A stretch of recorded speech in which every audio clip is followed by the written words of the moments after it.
Hi, welcome back. Today I want to talk about how we can make the best of social media when it comes to learning English. As we know, we spend a huge chunk of our day, almost every day, on social media, going through those posts, videos. So why not make the best out of it?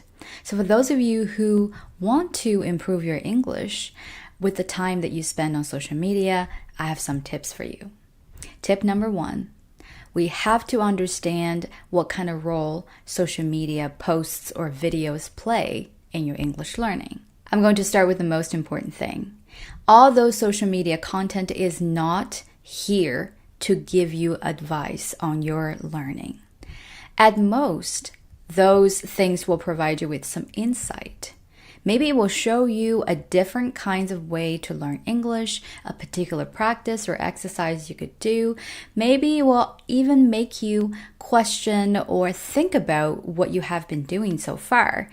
Nonetheless, never take anything for granted. We should always approach everything that is being said on social media with a grain of salt.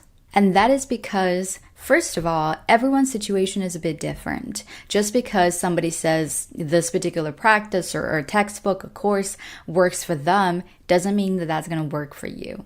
Because you might have very different goals at the moment, or your language skills are at different levels, that those things might be too easy or too out of reach for you. And also, you have to bear in mind that not everyone on the internet is qualified to give you advice.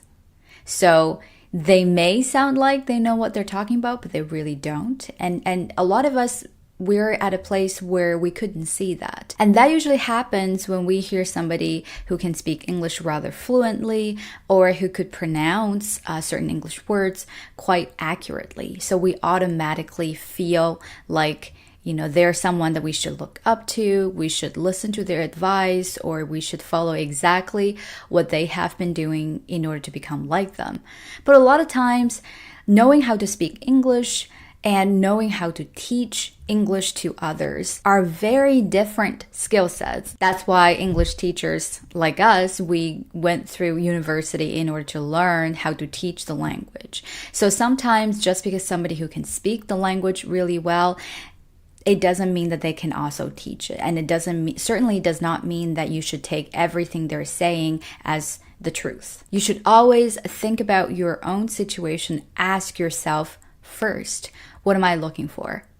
Is this what I need? Have I done something similar in the past? Why is it working for this person? Does it apply to my situation? Does it apply to the kind of environment I am in right now? So those questions have to be asked to yourself first before you blindly follow, whatever other people say. And the second tip is be very selective. And I've kind of alluded to this in my previous point. So don't believe everything that anyone is telling you about English learning. Before you start looking for any kind of information on social media, through those posts or videos, you really have to know what exactly you're looking for. Are you looking for a particular course or reference material?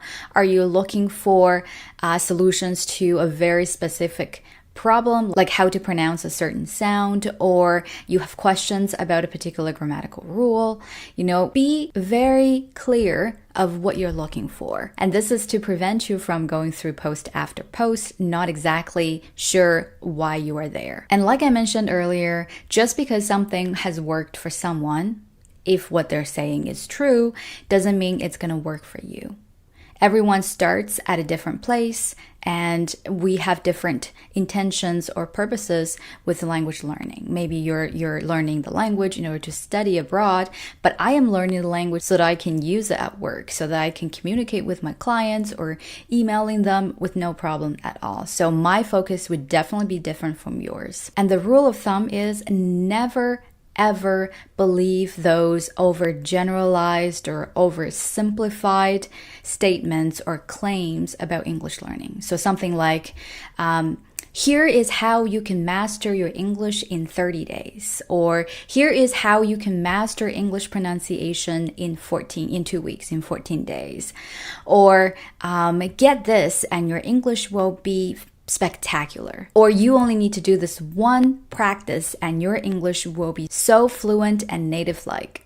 You know, a statement like that, even though subconsciously we know it's too good to be true, we still chose to believe them. We still fall prey to them because secretly we hope that English learning is that easy.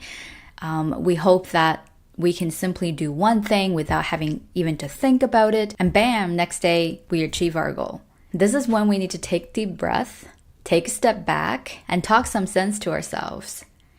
You know, ask yourself, do I really believe this? Is this really going to work? I've spent the past 10 years trying to learn this language, and now somebody else is telling me that I can do it in 2 weeks or 4 weeks or even 8 weeks. Is that possible? Of course not. If that is possible, why are there still so many English learners out there who are having all kinds of trouble or struggles with their learning? Right? That's not going to be the case. So we must always be reasonable with ourselves and make sensible choices. English learning at the end of the day is a very complicated process, and it takes a lot of time and efforts because you're trying to master this very comprehensive set of skills, which will take a lot of trials and errors, a lot of practice and honing. Day after day, you have to do the real work for you to progress, for you to get to where you want to be. Because everybody starts from the same place. Maybe your learning methods vary.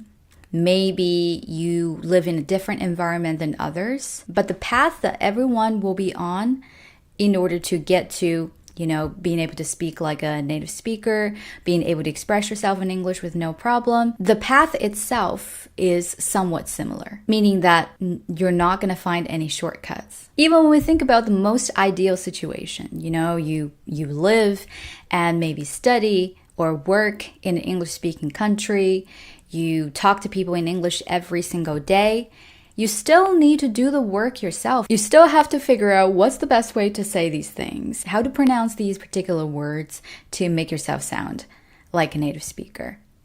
How to organize these ideas. You know, how does my coworker talk about this thing in such a clear and straightforward way that I can't? You still have to deal with the same problems you would run into if you were in any other situation. So it doesn't matter where you are, it doesn't matter what kind of teacher or resources you have, the work is the same. You have to do it before you're able to move forward.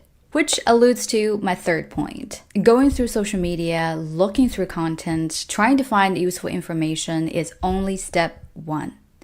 It's the work that you do afterwards that brings you the results, that brings you the progress. And I can see that it's very easy for us to use social media scrolling as kind of an excuse to not get started with the work. We would stay on social media for hours at a time, mindlessly scrolling through all these videos, you know, English vlogs, interviews, and we can easily convince ourselves that, oh, we're learning English because we're watching English content. But deep down, we know it doesn't work that way. Any kind of skill acquisition comes with pain. You could be watching English videos all day long, but if you never put your phone down, sit down and think about what you have learned, it's never going to stick with you. And what's the point of exposing yourself to the English content if you were never going to use it yourself? And it is only through practice that you realize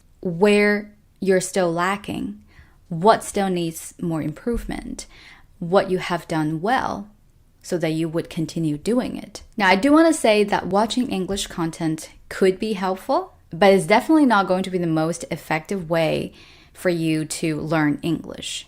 And doesn't matter how much video content you watch, you will eventually have to put it down and really think about how much you have absorbed from these videos. In other words, these content from social media only gives you a direction.